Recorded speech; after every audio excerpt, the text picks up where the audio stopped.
Но эту тему мы сегодняшнюю выбрали не просто так, она у нас очень актуальна в нашем обществе.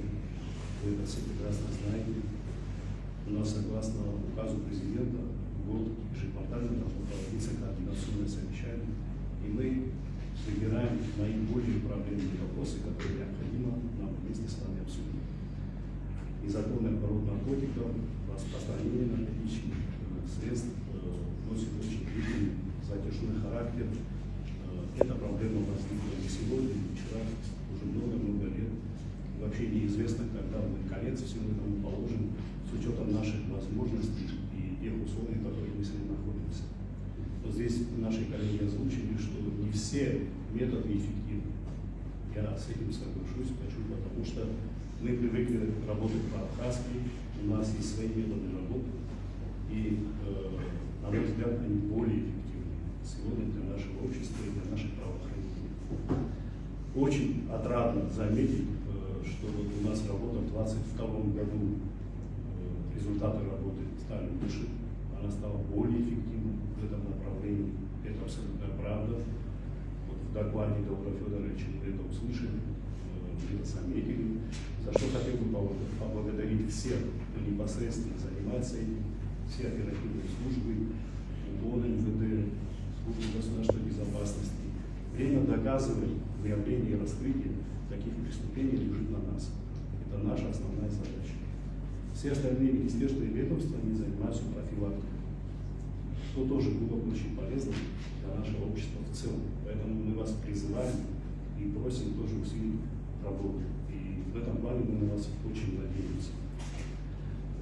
Конечно, задают очень часто вопросы, почему в основном привлекаются лица, которые непосредственно распространяют наркотические препараты, то есть занимаются распространением. Это зачастую пособники, либо исполнители этих преступлений.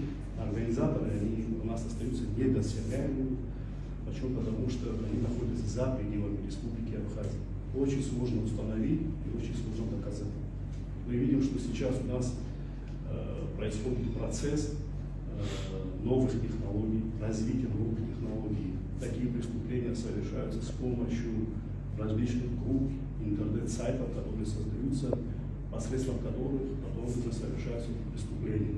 Но тем не менее, несмотря на это, несмотря на все сложности, которые эта проблема в себя включает, надо отдать должное оперативным сотрудникам. Это люди, которые сегодня непосредственно выявляют эти преступления, а потом передают в следственные органы. Это в первую очередь ваш результат, за это мы вам очень благодарны. Я думаю, что такие вот наши встречи, координационные наши совещания, они все же какую-то результативность имеют и носят позитивный характер. Свидетельством тому являются новые факты, которые у нас были выявлены, новые преступления сотрудниками таможенных служб. 4 факта, да, если я не ошибаюсь. Так же? Нет, с подразделением МОУ 4 факта, а в целом за год с различными подразделениями 18. Ну, тем более. Это вот в 22 году у вас произошло. Да, 22 год. Ну, это, наверное, в большей степени тоже зависит и вот от наших таких встреч, которые мы проводим. Мы это делали для чего? Мы нацелены на то, чтобы увеличить эффективность и результативность нашей работы.